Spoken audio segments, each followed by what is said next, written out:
Hello, everybody.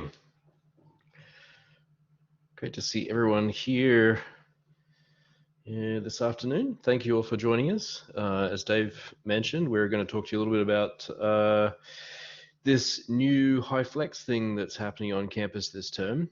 And for those of you who are in courses that are designated as HighFlex, this will be an opportunity to kind of get a sense of what that actually means and learn a little bit about the differences that you'll see in those courses and how you might deal with those as we go along. So as we go through, any questions that come up, feel free to throw them in the chat. That would be great. We'll have plenty of time available for you to ask questions as well.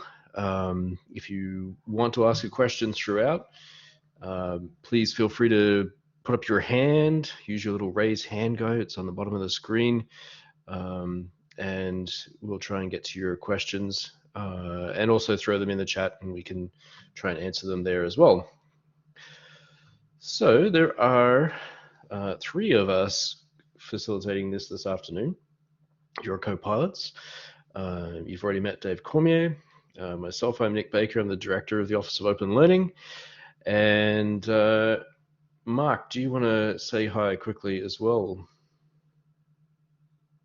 Yes, I'm Mark Lubrick from the Office of Open Learning as well. Excellent, thank you very much.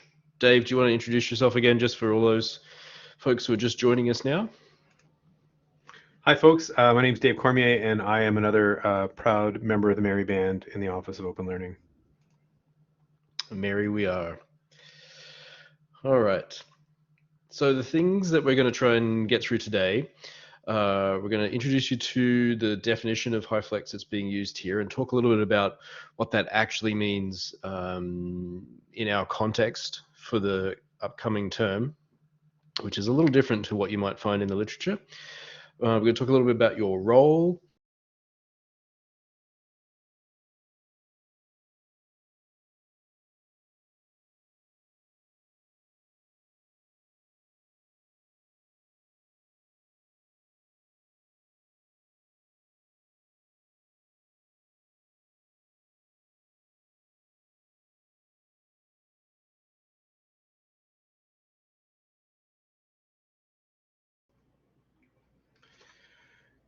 So in any of these sessions that you're going to be involved in, we did this on purpose to give you a sense of what it looks like whenever your facilitator does drop out. Nick, that was a beautiful piece of acting you did there. Perfectly well done, right? Absolutely. So we all good? We're back now? You can hear me? You are back and we can hear you. Anyone want to just let me know where I dropped out? You dropped out. And legitimately, guys, like as TAs, this is something that will happen to you. So this exact thing is something you're going to need to do, jokes aside. It was about 40 seconds ago, Nick. So I would even go back a slide and then come back. Yeah, okay. So right. Yeah, you were basically at the start of the last slide. Yeah. All right. So what I was just talking about before we unfortunately disappeared into the interwebs was just going over quickly what we're going to cover today. So we're going to introduce you to the definitions of HighFlex that are being used here at the University of Windsor and talk a little bit about how that differs from, the reality of it this term is a little bit different to what you might see in the literature, what's possible under our current restrictions and so on.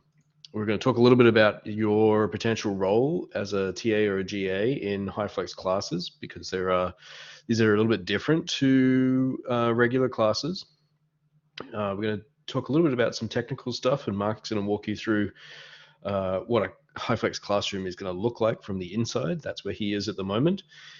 And then we're going to round it out with a little bit of a conversation about how best to help students through this HighFlex experience and engage them in learning. So I hope that's okay for you guys. I wanted to start with this question. So how many of you were GAs or TAs last year? In the last year during the pandemic, how many of you have been TAs? Dave, you were. Okay, so a few people, a few were not. Okay, so looks like we're about half and half. Yep. Okay. So lots and lots of learning to do by the looks of it. Those who were TAs last year, some of the things that you'll be doing in your HighFlex classes, if you're a HighFlex TA or GA, will be a little different to the straight online courses, and some of them will be very familiar. The tools will be fairly familiar to some people, for example, and others they'll be brand new. So that's good. How many of you are actually have a placement as a TA or a GA for the fall?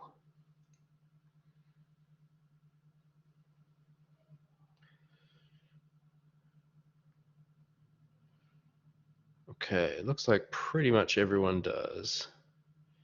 Eric doesn't. Well, we might have a job for you, Eric. Okay. All right, so a little bit of a mix there. That's good. For those of you who were TAs last year, I'm going to ask you a question. I'm going to ask you to write. I'm just going to switch over the slides here for a second.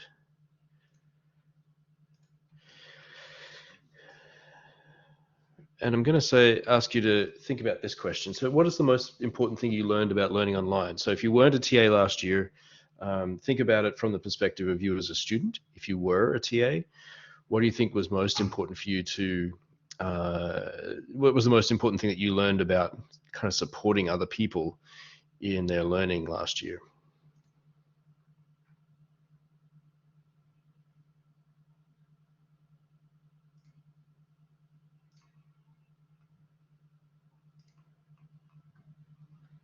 Just want to check, are you guys able to write on the slides? Can you see the, there we go, excellent, thank you.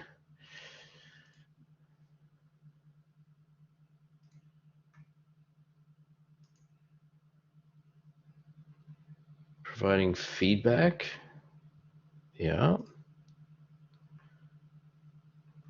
Pretty important stuff. Being patient, really good. Good audio and video, okay. Flexibility, definitely. How to brew a mean cup of coffee, balance time effectively, yeah, so lots more demands on your time. Staring at screens forever, yeah, that's true.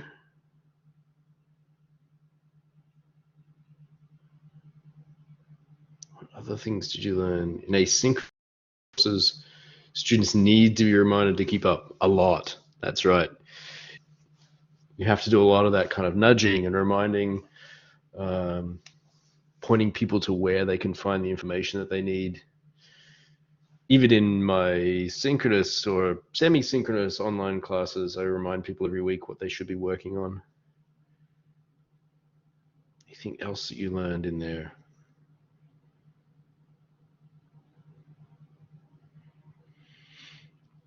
These are all things that will be useful for you in application to a HighFlex course, especially things like flexibility and being patient, because these are brand new. From a technological point of view, the setup is brand new. There are things that are likely to go awry. And it's a very different kind of teaching to what most instructors are used to. So they will also need your support and flexibility around that. Okay, so just wanted to point to one other thing too. So here we're going to talk about engagement towards the end, but this is one of the things that you can do that's fairly simple that helps people get engaged in the class. So considering there's 50 of us, normally I wouldn't just open up a slide and let people write on it, but you guys are pretty well behaved and there hasn't been a whole lot of chaos so far. If you have a large class, you imagine opening this up to a class that has 100, 150, 200 students in it, it can get crazy really quickly. So think about that. We're going to show you some other techniques as well towards the end about that will help you. Yeah, so if you forget and you leave things open like this, you could have people drawing all over your slides. You could have people moving the slides without you thinking about it, without you wanting to, or without your instructor wanting to, and that could be quite problematic. And of course, now I can't get back to the previous one. Can one of my other moderators please flick us back to the other presentation, because I can't see any of those files anymore. Anyone else be able to see? Thank you. All right. So I mentioned that if you don't have a TA-ship, or if you've only got a partial TA-ship, that we might be able to help you. So just going to throw a link in the chat. If you are still looking for a TA-ship, we are still looking for TAs to help out in as a HyFlex TA, so as a HyFlex designated TA. And if you're interested in learning more about that, or potentially interested in being one, you don't have one, please jump into this little really quick form and just throw your name in there, and we can follow up with you, because there are still quite a number of positions available for those. And it is a slightly different role. You'll see in a few slides time what that role looks like. So it's different to your regular TA-ship, and we'll get to that. But if you have any questions about that as we go through, please throw them in the chat, or put your hand up and we can ask. So this HyFlex thing, what is it? What's it all about? Why are we doing it? Well, it comes from a combination of these two ideas. Hybrid teaching, where you're combining face-to-face teaching and learning with online learning activities, and flexible, where students have some choice in how they attend classes. So typically they would have choice in whether to attend face-to-face, whether or not they attend a synchronous session or an asynchronous session. But unfortunately, with kind of restrictions that we have at the moment, it's not possible to have that same kind of flexibility. So our definition at the University of Windsor is that HyFlex is an instructional method where students have some choice in their mode of engagement. And for us, it's really between whether they're in the classroom in a face-to-face mode or one of the online formats. We're encouraging all of the instructors who are involved to design their curriculum so that it, explicitly integrates the students who are physically in the class with you and those who are online. And that's one of the things that makes this such a challenging teaching opportunity. Having to think through what's happening in the classroom and having to think through what's happening online is probably the hardest way to teach. I'm sure my co-presenters would also agree with that. In our context, we're hopeful that most instructors will choose to, although they have the right not to record their live classes, their synchronous classes, so that students can go back and watch them again, or if they're not able to make a synchronous class, that they can go back for it to review it later as well. But not everyone's going to want to do that. Your instructor may not want to, but it's good to encourage them to if we can. If you look at the literature on HyFlex pedagogies, it talks about these 4 pillars. There are 4 pillars of the pedagogy, and your role is really, it's to help out with a few of them, but the thing that you can really influence a lot of the time is this kind of equivalency of experience. So the 4 pillars are learner choice. So that means that your learners should have as much choice as possible. And typically in a class that's designed as a HyFlex class, they would be able to choose to move between in-person, online, synchronous, online, asynchronous, and move backwards and forwards between those whenever they felt like it. Unfortunately, this term, that's not possible. So there has to be some restrictions based on public health, and I'll show you that in a minute. Equivalency of experience, though, is the thing that you can really impact on, because what you want is to create a situation or a setting where learners who are in the classroom with your instructor have the same experience, or at least the equivalent experience to those who are online. So you've always got to be thinking about, what does this look like to my online students? What does this look like to my in-class students? And how do we get them working together? And then, of course, anything that you create for it can be reused in other contexts. And of course, accessibility is also a really important consideration for any type of teaching. So is it available to all students? What are the restrictions around access to certain students? And it's not just from a technical point of view or a disability point of view. You might think about the kinds of examples that are used, for example, that may exclude some learners. So, as I mentioned, in COVID times, we have these restrictions that mean that true high flex in the context of how it's described in the literature is not possible. And that's because we still have limits to the classroom. We have limits on the total number of people who can be in a classroom. We have limits on how close they can be to each other, and that's probably one of the biggest challenges that we're facing with the rollout of HyFlex at the moment.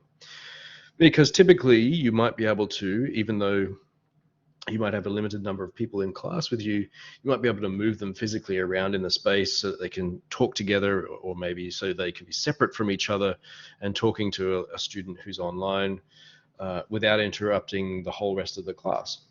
That's really difficult when you have to keep 2 meters apart from everyone. And that's what we have at the moment. We also still have mask mandate. So if you're in a physical space, you have to be wearing a mask. If you're within 2 meters of anyone, you have to be wearing a face shield or safety glasses. So all of those things combine to make it a little less flexible than we would perhaps like to see. So this is kind of our model here at Windsor. Essentially, if you break it down into what's happening, you will have a group of people who are on campus or in person. You will have a group of people who are online, most likely watching a live stream from the classroom. And then everything beyond that is kind of optional. These things on this side to the left are things that the instructors are required to have, and to the right, recording of classes and other asynchronous content are things that are optional for your instructor. Now, you'll often find that they're going to need help with the things that sit to the right. Those are where TAs will often come in. And if you look at it a little bit more closely, this is kind of diving into it a little bit deeper. These are the things that are available to your instructors in the classroom and to your students online. So what we have is our instructor who's going to be in the class with a group of students. So we've got our face-to-face students who will be, there's kind of an expectation that they'll be bringing their devices with them. So they would then have access to whichever web conferencing tool your instructor is using, whether that's Collaborate, or which we're using now, or Teams, or some of them will be using Zoom.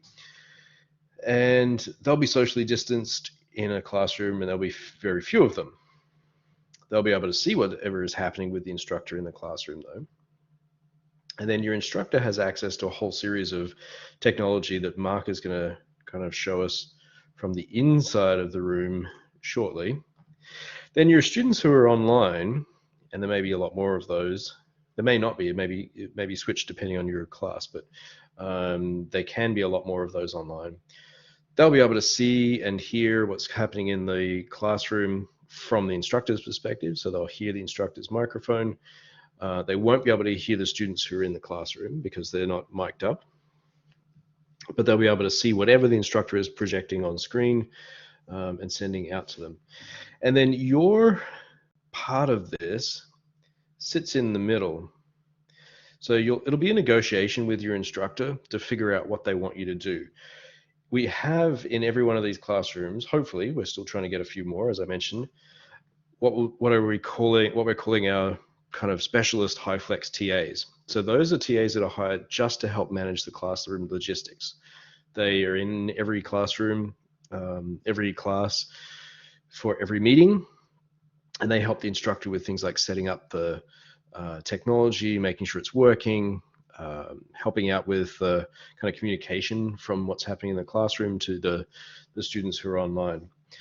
But there may be a space for you as GAs and TAs who are in high flex classes in this middle bit with managing the chat and discussion, and maybe also being in those live classes depending on how your instructor wants you to work. So this model gives us some flexibility. It allows learners to have some choice. But of course, not everyone who wants to get into one of these will be able to. There are still very strict limits on the number of people who can be in a physical classroom at this point. But there are some advantages for students as well in that those who prefer that kind of multimodal learning space should be able to choose some of the pieces that make most sense to them. It is, as I mentioned, a lot more difficult from a teaching point of view to try and keep your head around what's happening in that classroom in both the online and on-campus space. And you do have to do some planning. The assessment is going to have to be perhaps different to how you might have imagined it as well. So I'm going to pass it over to Mark to just give us a quick look at what it's going to look like inside a high flex classroom now. All right, thanks, Nick. Hopefully everyone can hear me, and if not, you'll let me know very shortly. I can hear you, Mark. You're good. Perfect. So first couple of the considerations, how the physical space will actually be different. As Nick mentioned, there is health and safety concerns, which is going to make the campus look a little bit different. And actually, I completely forgot this slide was first. Nick already talked a little bit about this. This is some of the technologies that are in the room available to the instructor.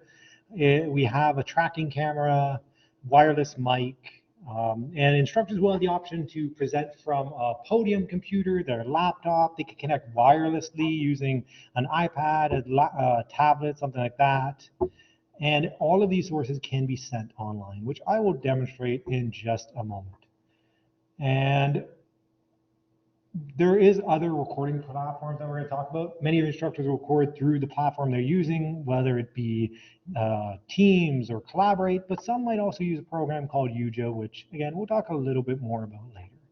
There are a couple of you who might be working with some departments that are going to be using the mobile units rather than a classroom that was specifically set up to do high flex. There's some mobile stations that have much of the same technology, but it's more they have a touch screen on them for the instructor to interact, and they might either set up in a room, maybe they're set up in a lab to be able to do a high flex lab. They might even be using some of these to teach outdoors. So we will try to talk a lot about this stuff. Again, this is the segue I was looking for. There is some limitations due to health and safety. There will be things like one-way traffic. So even when students are coming in and out of the room, they're going to have to pay attention to which room door is the entrance, which one's the exit. And even throughout the room, there's certain staircases that are only going up, others only going down. So it does definitely make for a different environment. The webcam that is shown in this image is the one that would be focused on the instructor. It won't be showing students. Students will have the option, of course, to turn on their own cameras if they bring a device into the room, or if they're an online student, decide to turn on the camera. And lately I've been making, I guess I could call it a joke, maybe not a really funny one, but every time people come in, I just tell them to pick any seat that doesn't tell them not to sit there. And some people laugh, but generally they all just look around and realize how limiting that actually is. It's every fourth seat. So every room, even these big rooms, actually only sit very few people.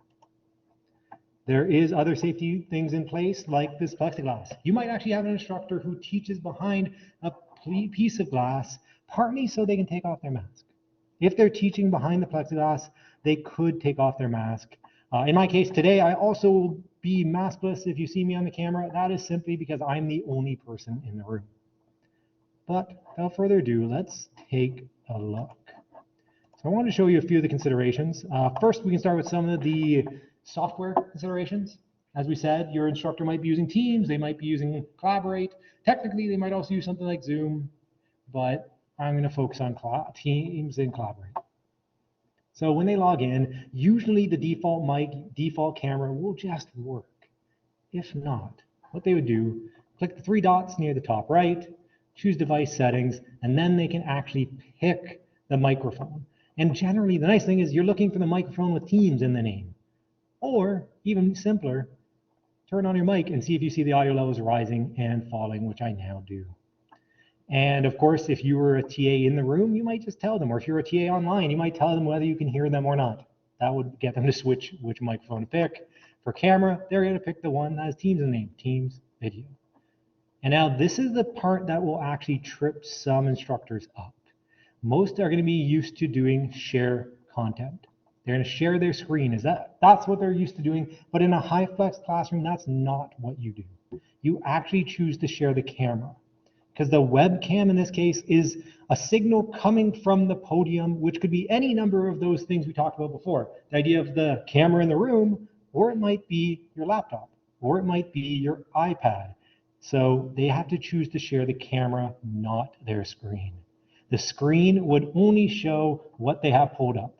Now, in this case, it's not working simply because I'm already sharing the camera in Collaborate. In Collaborate, if I want to choose the audio and camera, purple icon near bottom right, sprockety my settings, audio, set up your camera and microphone.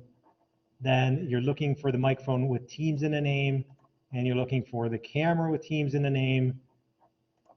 And then you would click the microphone on here, and instead of sharing your application screen, you click share camera. I'm not going to click Teams because that will apparently mess it up, but that's simply because I'm in a Collaborate session that's actually already sharing this Teams video. So that's what I'm doing right now live. I'm sharing the Teams camera. So let's look at the actual crush run. This is the panel that will control things.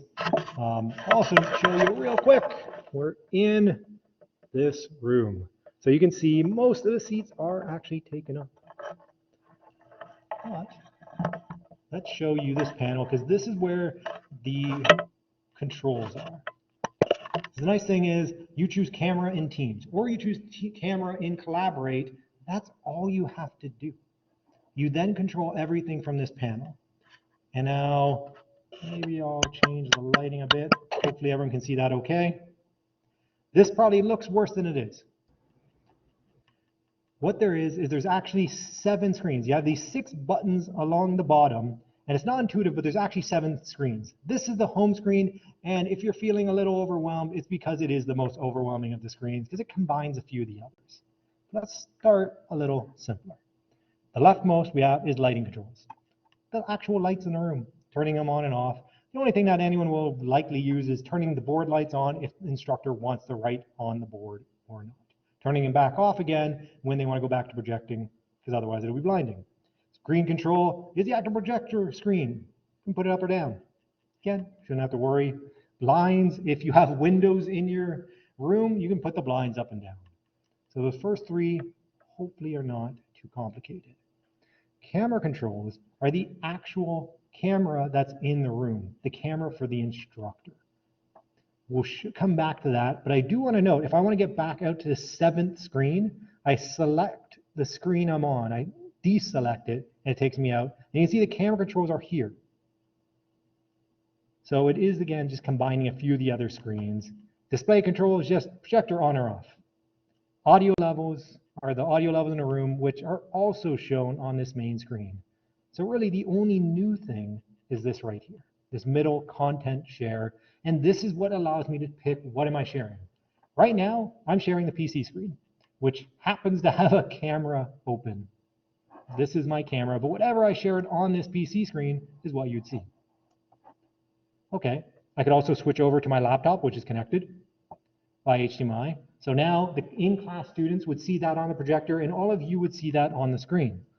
I could use Air Media. Air Media is a fancy way of saying connecting wirelessly. And in every other room, this should work. Unfortunately, this room, what we're missing is down near the bottom left, there would normally be a code to enter.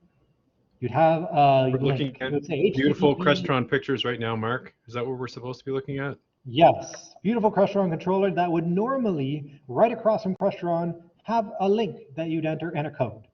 Unfortunately, this room is broken for that. Normally, it should have a number, and to be honest, it would take you to some page like this. So this is it opened on my laptop. You can see the actual URL is just a set of numbers. You'd also normally have a code on the Crestron. You'd enter it in on whatever device you want to connect on.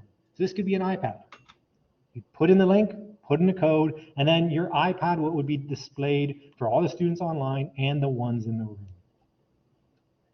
I can also use a document camera. So all I've been doing to switch these sources is clicking this button. I've not had to do anything with Collaborate. Document camera, great.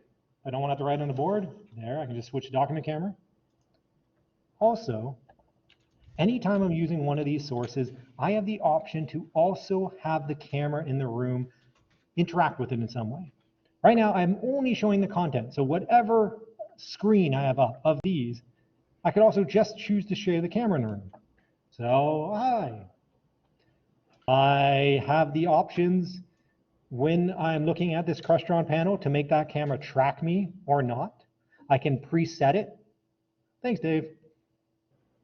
So I will show you, I have camera tracking on, and so it should follow me in the room. And I've gotten a kick out of watching at least a couple of instructors try to outrun it. It's usually pretty, oh, I managed, all right. I probably shouldn't. If I turn camera tracking off, I can move it around manually, zoom it in and out, and there's presets. So if I wanted to send, let's say I know I'm going to write on the board, I'd probably turn camera tracking off, move it to the whiteboard, and now when I turn on the camera, it's there waiting for me. Is it from the wireless? Should. Yeah, when when you walked away, Mark, we couldn't hear you, so it's definitely coming from the podium mic, not from the wireless mic. So the sound might be a little off as well in the room at the moment, but that'll be fixed. Is your Finally, microphone on? Yes. I've learned that lesson the hard way. Good lesson to learn. The only other thing I want to show you is there's a couple other modes. So again, I can show the content, whatever I have on my PC, which happens to be a camera, showing this screen. I could do the camera in the room, the actual one they set up. I could technically put them side by side, which I must admit I hate. I think it just makes both too small to really be that useful. I could also do content picture in picture. So now what I have is whatever's on my screen, which could be a PowerPoint, by the way. If I had a PowerPoint open and brought it over to that screen, I could have that being presented and then have this picture in picture, which if this PowerPoint wasn't a way I could show you, I can move that picture in picture around. So if it's going to cover something important, there we go. Maybe I want the picture in picture in the top left there, so that's not covering the buttons you are supposed to see. And the only other thing I'll mention is that you can control the audio levels. I had muted the room mic. I didn't think that would mute my wireless mic. I don't know if that changed my audio online at all. But this controls if I want to talk from the podium, if I want to use the wireless mic. And these are the audios into the room. I can actually have audio coming from my laptop and the actual PC. The reason that's important is if I'm playing a sound clip on the PC in the room, I obviously want to have the PC audio going into the speakers so they hear the video. Also, though, it could be that I want my students in the online realm to be able to turn on their microphone. Well, if they do, then they could actually talk and it would come out of the speakers in the room. So they could actually interact with the class, talk to the class. Also, if a student brings a device to class, they could turn on, it could just be their phone. You can connect to Teams and collaborate with your phone. And so then the student in the class, when they're ready to ask a question, they could turn on their mic, speak into it. All the people online will hear. It'll come out of the speakers so everyone in the room hears, and nobody has to type it out for everyone to get it. So there is quite a bit of power here, and that kind of gives you an overview of the various buttons. I will note if any of you are going to do any HyFlex support, we do have some sessions like this in the class where you get to see it a little more up close, which might be a little easier to picture. So I do have the two screens here. One shows me what's in the room, one shows me what's going on online. And otherwise, I think we'll be just showing you a quick list of the rooms, and I'll be turning it back over to Nick afterwards. Because we do have, is it 22 rooms I think we're at right now, that should end up having this technology in it. And this is the list right here. But I will turn it back over to Nick, I believe, to talk about how to be a HyFlex GATA. Thank you, Mark. So yeah, I'm going to talk a little bit about what it means to be a HyFlex TA, or a TA in a HyFlex class, I should say, because we have, as I mentioned, these kind of specialized, designated HyFlex TAs that have a particular role in the class that's different to your regular TAs. So what are some of the things that you might be able to, might be asked to do? Hopefully not performing, but maybe that's going to happen. You never know. One of the things that's important to keep in mind is that you are, if you're not one of these designated HyFlex TAs, the expectations are different. So your instructors are probably going to get those things mixed up. They're going to not know which is which, or they're not going to know necessarily what to ask from each of you. So it's going to be really important that you have that conversation with them early on, preferably with your with the HyFlex TA as well, so that you all know what you're all on the same page. You all know what you actually need to be doing and what you're supposed to be doing in every class.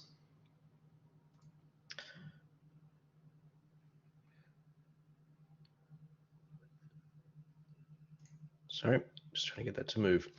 All right, so a couple of things that you need to confirm with your instructor. For those who have been GAs and TAs before, the regular TA activities, the kind of things that you might be expected to do, will still apply. So you may be asked to do things like prepare content for class or help with activities set up for the class. You might be asked to look after the Blackboard site. You might be doing some marking or grading. You certainly might be working on things that are recordings of classes. Some instructors will perhaps want you to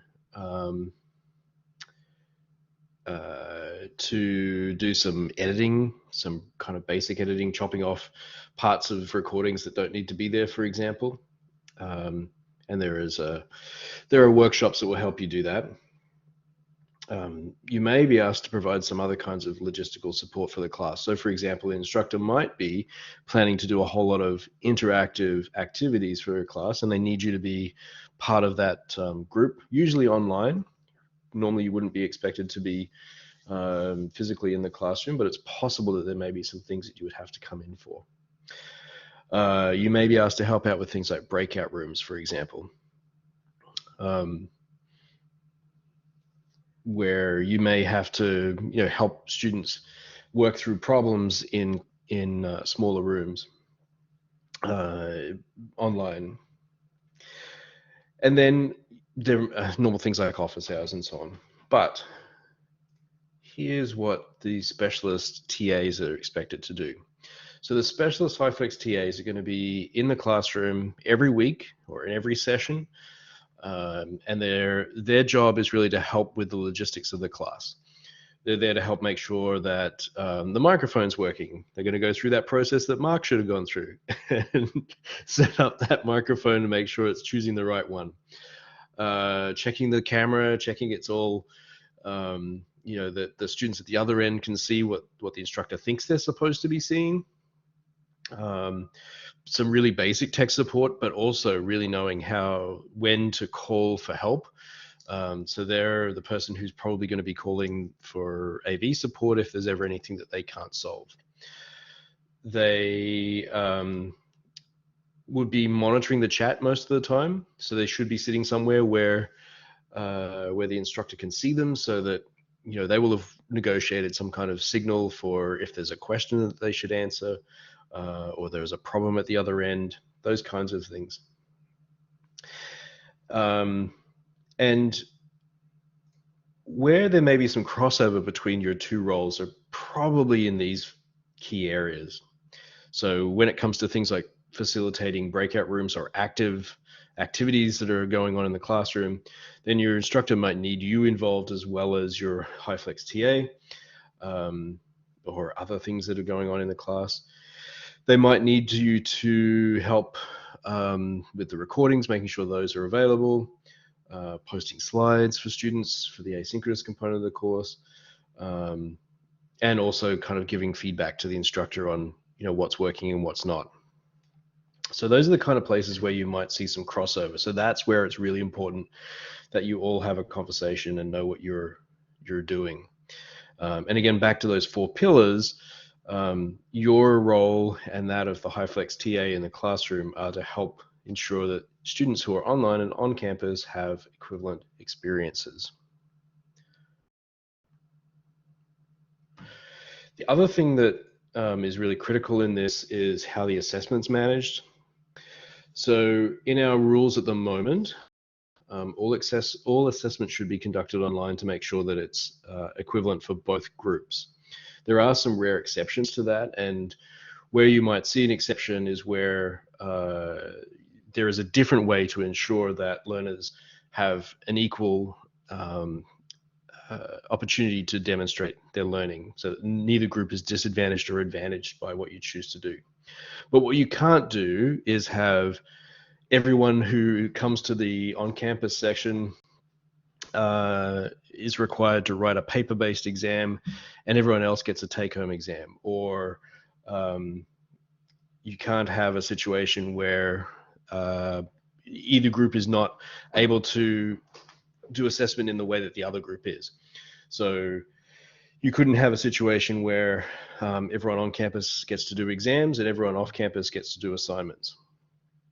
Or that everyone who comes regularly to the HyFlex, to the on-campus portion, isn't also allowed to write their exam online if there's an exam.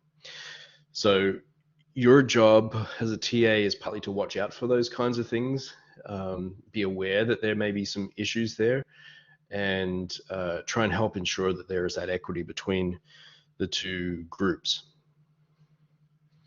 So a few things that you'll want to confirm with your instructor. Make sure that you know whether they're using, what platform they're using. So if they're planning to use Collaborate like we're using now, or if they want to use Teams, or if they want to use Zoom, that you know where those live classes are going to be happening.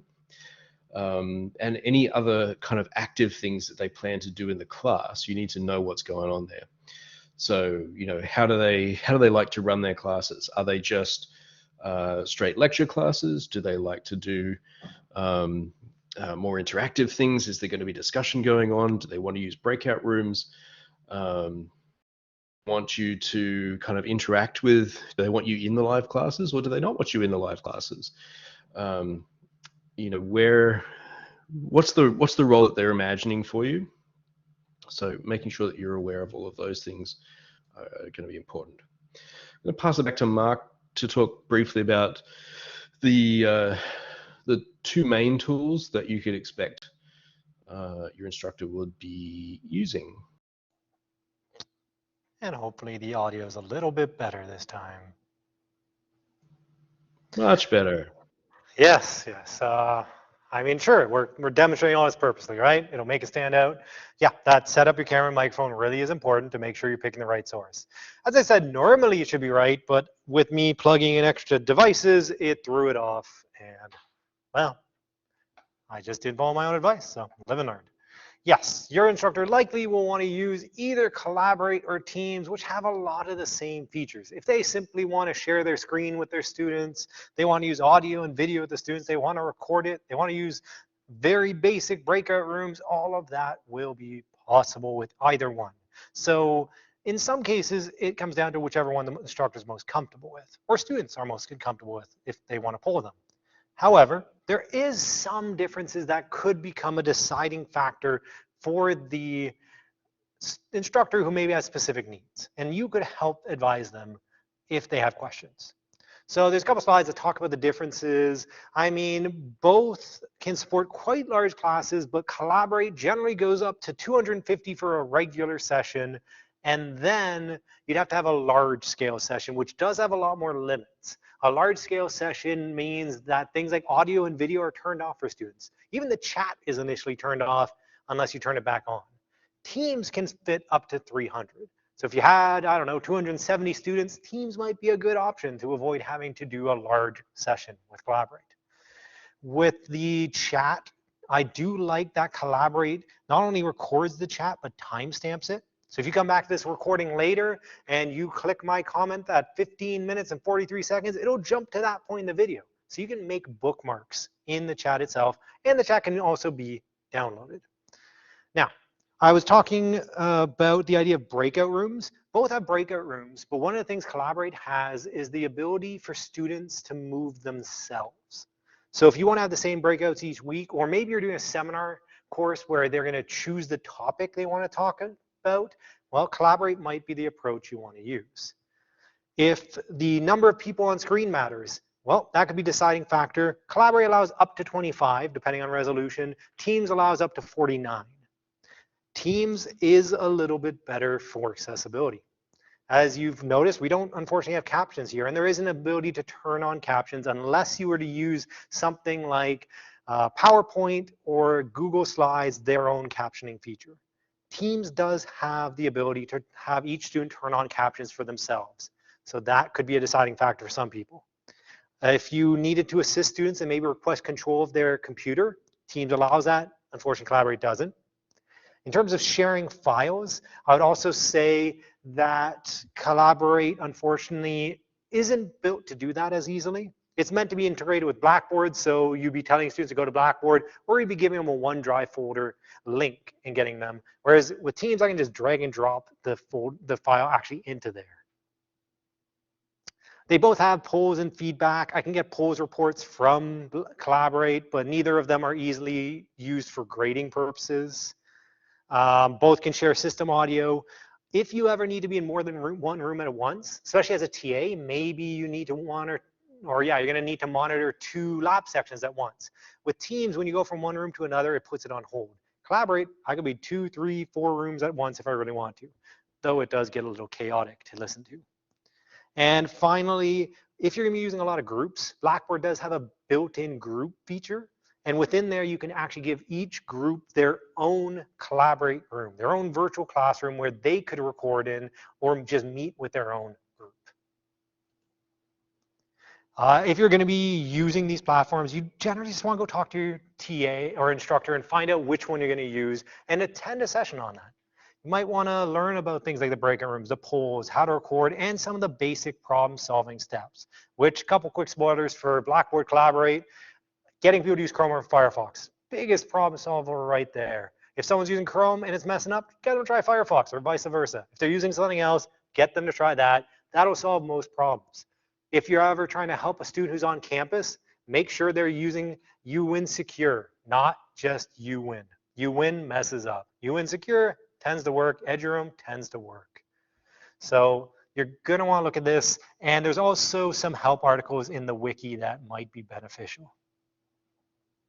And yes, definitely practice. Go in and practice. If you go in a Collaborate session, maybe with someone else, maybe your instructor, do a practice run together. You can even add yourself to a room more than once if you really want, using a guest link. Teams, again, similar features you should look up. Worth noting that GATacademy still has one Collaborate session. I think they have a team session still if you want to learn more about these platforms if you're going to be using them in a high flex session. And there is various help pages that you could refer to and refer students to. We did also allude to the idea that some instructors might choose to record through UJA. With Collaborate, you make a recording, it appears in Blackboard, everyone has access. If I record in Teams, it shows up in the chat, everyone has access. Some instructors are not sure if they want to record. So UJA gives them the option to record, and then it's stored in the cloud where they can then decide to share it with others. Also, it's got some basic editing features. So it might be an instructor has a recording that they then want to have cropped. Maybe you cut the beginning, cut the end. Maybe you edit out a middle section. Maybe they did record and they realized there's a part where students shared some personal experiences that would not be appropriate to record. So they can cut that out of the recording. And I will drop a link to a workshop database that does have UJA workshops if you're interested in more. If we have time near the end of the session, maybe we can do a quick screen share of some of the basic editing.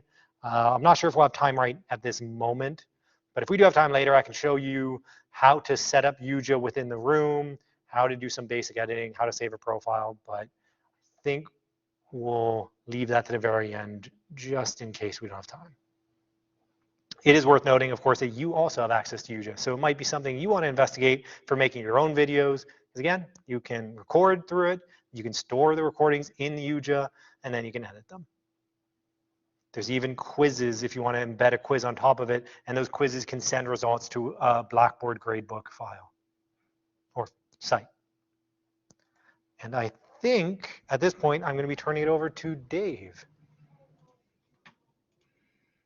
I think you are correct. I think that's exactly what's happening. Well, that was that was an awful lot.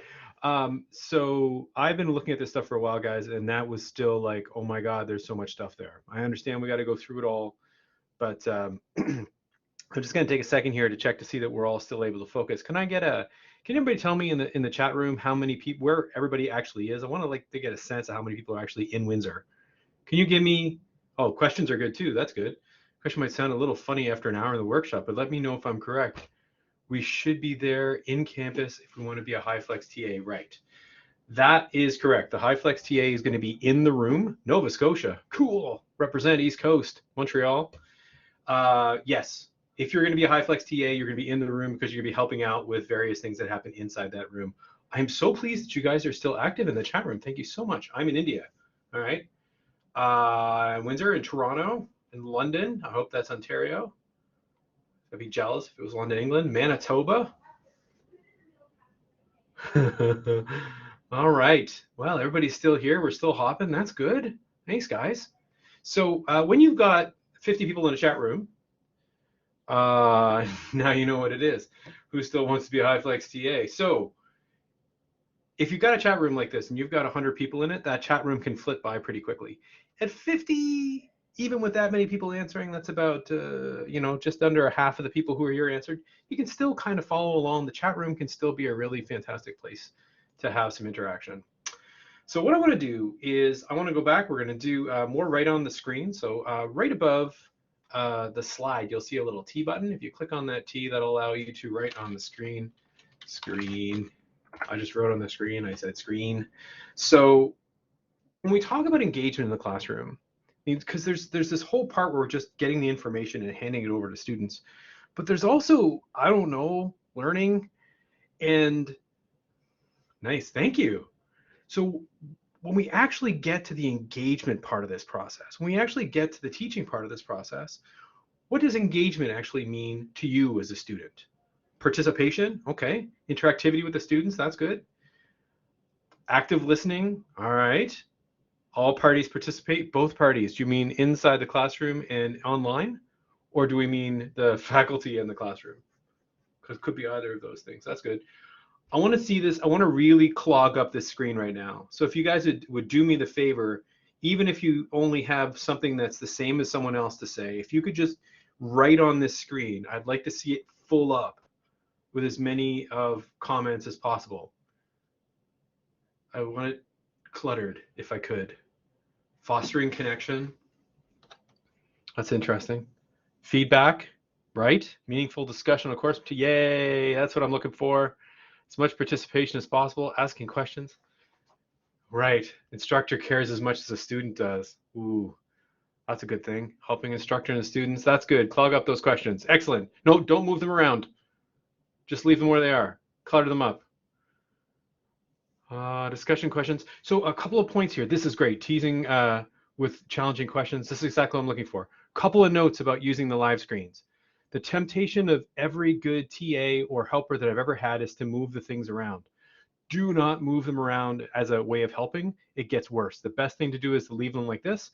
People will mostly find their own space. So what we've got now is about as cluttered as anybody's really going to be able to take in. Any more than this, and you're going to want to have a different way of feedback. And we're going to look at a couple of other ways to get people engaged. regular surveys, discussions, and questions, not falling asleep. I think we're all fair to say that not falling asleep is going to count as engagement inside this process. Okay, cool. So thank you. I call these live slides. I find them super useful. They're so easy to do and collaborate. It's possible to do in Teams, but you got to go to the whiteboard. So the only issue with this is when you switch from one screen to another, if somebody is still writing, it will show up on the next screen. So you got to kind of dance around that a little bit, but it's not a big deal. Oh, somebody's starting to draw. Here it comes. I'm going to move on before the drawing starts. This is a live slide. Engagement is a really important part of this process. The one thing I want to say about engagement, I know that you guys aren't the professors here, but this is something I want to say, I try to say all the time. Engagement is not compliance. Compliance is when people do what they're told. And some part of the teaching process and the learning process is just about doing what you're told. What I'm trying to do in this session is talk about engagement, not the way that people hand in their assignments to get the grade, not the way that people, are assigned a task and do the task, but the thing that makes a class fun, the interaction that actually makes it work, right? People wanting to learn and wanting to engage because they have a question. I appreciate the question we got earlier where somebody was asking about whether or not being a HighFlex TA, you had to be in person. That's the kind of thing I mean, not where I've asked you a question, but where you actually go ahead and volunteer a question because I don't know, you're curious about the learning process. And that's something as a TA that you can have a lot of, or a GA, you can have a lot of impact on, right? Just the way people are received. One of the things you've seen here today is that every time you guys ask a question, we jump on it. Every time there's something going on, we get in there as quick as we can. Because that feeling that you're being heard, that feeling as a student that you're being listened to is fundamentally important for the engagement process. Now, let's assume for a second that your faculty wants you to do this. And this is a conversation you're going to have. And Nick mentioned earlier the questions, the conversations you need to have with your faculty member about what role they want you to serve. It's entirely possible that they only want you to stand on one foot and dance in a circle. I don't know what it is. I'm not going to make any guesses. But if they're willing to have you involved in the engagement process, we're going to assume that the answer to that question is yes. I'm going to go over some of the things that Nick said and talk about some of the things you can do to support engagement inside of a classroom. All right. So text is everything in terms of this whole process. So the nice thing about text is that if I'm kicked out of the chat room or I can't get in to collaborate on my computer and all I can use is my phone, I can still text, right? Even if my internet is slowed down, I got to turn off the video, I can still get some text in there, right? It also means that various people can interact at the same time and we're not talking over each other. If I ask you, and I'm not asking, that's not what I'm saying, but if I asked you right now to turn on your microphone, if I said, hey, everybody, turn on your microphone and answer my question, there'd be like 12 microphones turned on and everybody would be going, can you hear me? I can't, is my audio on? Nobody wants that, right? Whereas the text can really, really work. So let's imagine you're having that conversation with your faculty member. So I say, oh, have this conversation with your faculty member. I'm gonna play test it here. I'm gonna say what you could possibly say. If you just say, what do you want me to do for engagement? Well, some faculty are going to have a set answer for that. They're going to know exactly how to answer that question. But you might be dealing with a faculty member who's never taught in a HighFlex environment before, or maybe never taught online before. What I propose to you is not should I, but here are some options that the guys in the Office of Open Learning suggested to us, like 4 different ways we can go about this. What do you think? Which one would you like me to do? What that does is it puts the faculty member in a position where, one, they may not have known these options beforehand, but then they can still feel like they're comfortable because they can choose between the options you presented, right? And it also means that you're more likely to get an answer that fits in with something that's going to work for you. Okay, so the first option, and some faculty are going to say this, no, I don't want you involved in this at all. You don't have to answer questions or be involved in the process in a live class.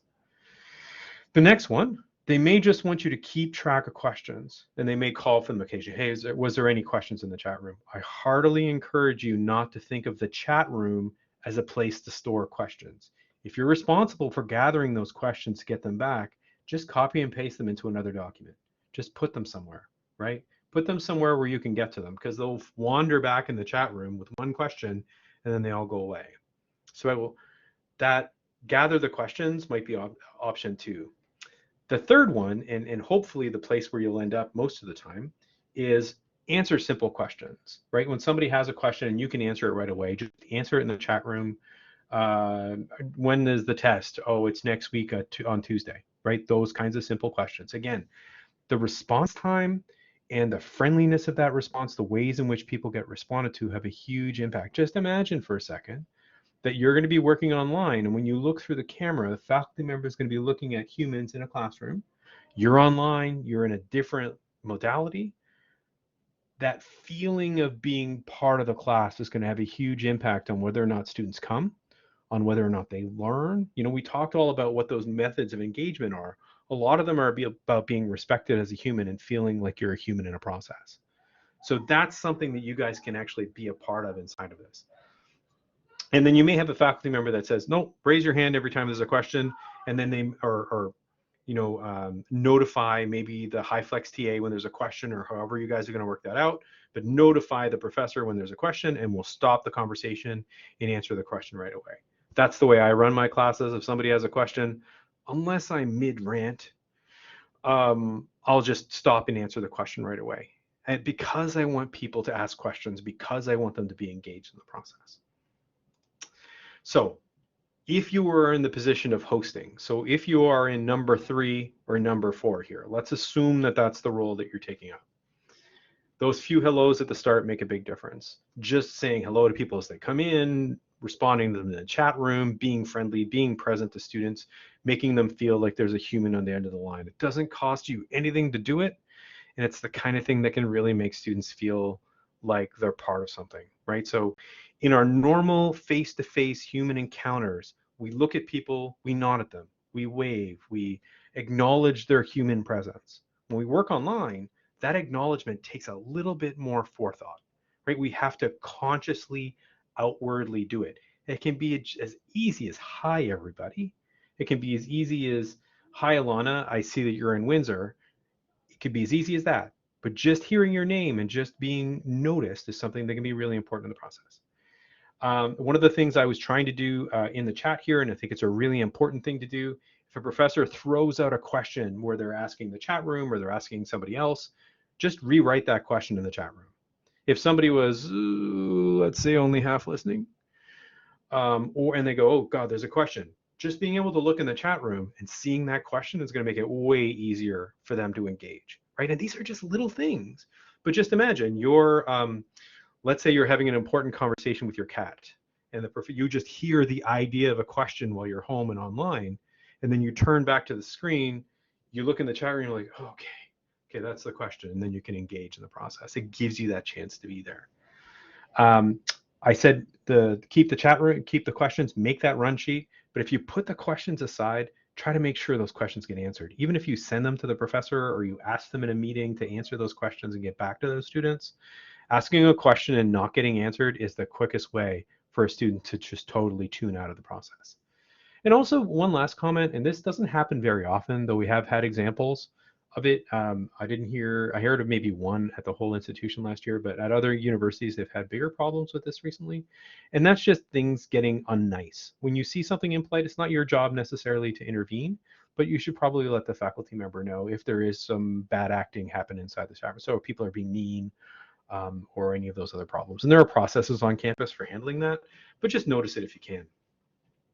Okay, so again, more responsive, the quicker you are to go, the quicker you can have. So some of the other activities that can happen in class in terms of interactivity between you, between the students who are in different modalities, and I say modalities, there's not really a good word for it, but when I say modalities, I mean online and face-to-face together. If anybody has a better recommendation for a word for that, I'd be happy to hear it.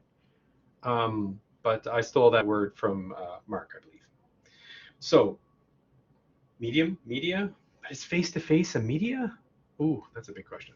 So, in terms of sharing screens and videos, both Nick and Mark did a great demonstration today of what can happen whenever the microphone's not on the right setting, or whenever the faculty member drops out, or when you're on the wrong screen. I wasn't actually as quick as I should have been, particularly with Mark. Sorry, Mark. just let the faculty member know if the screen is lagging or they're stuck or whatever. Like just jump in there and say, hey, you know, type it in or whatever, let people know. Because people want to know when they can be heard. If your professor says, can you hear me on the microphone right now? Turn on the microphone and go, yes, you sound great, right? That's what people are looking for because they can't tell, right? And it can be such a challenging thing for a faculty member. And if you get off your rhythm when you're teaching, it can be really hard to get back on. It's going to have a huge impact on their ability to be engaging with their students. We talked about, Natalie asked about turning microphones to talk in class. It is possible. Again, it's one of those things that you might want to test out a little bit and just be easy the first couple of times you do it. I wouldn't ask for a huge weight on those first couple of questions, but trying them out, get used to them. Don't give up on it if you have a couple of problems the first time. It's like any other kind of communication. It's a sort of thing that's going to get easier the more you do it. I've worked at institutions that were almost entirely high flex, and people get used to it. It becomes very normal after a while. It feels weird at first, but as long as you commit to it, as long as you work into the process, you give yourself some room with a couple of mistakes, that collaboration, that engagement, the discussion-based conversation that somebody was talking about earlier, that can really be something that comes together. And then we've got other things like Mentimeter that can be a really great way of allowing a real equal involvement between the online space and the face-to-face space. And I'm going to just pop this in the chat room if I can remember how to copy a link. Apparently wow, there we go. So if you've never used Mentimeter before, this is a way of getting feedback from a whole classroom. And in this case, the feedback you're going to get, you're not going to be able to tell whether or not that person is online or face-to-face. So it's one of those places where things look equal. Pretty much is kind of the end of where we wanted to be. We just wanted to make some space for any other questions and things that come up. We mentioned AV support. If you are in a high flex class, we mentioned in the chat how to get access to it, but this will be your friend.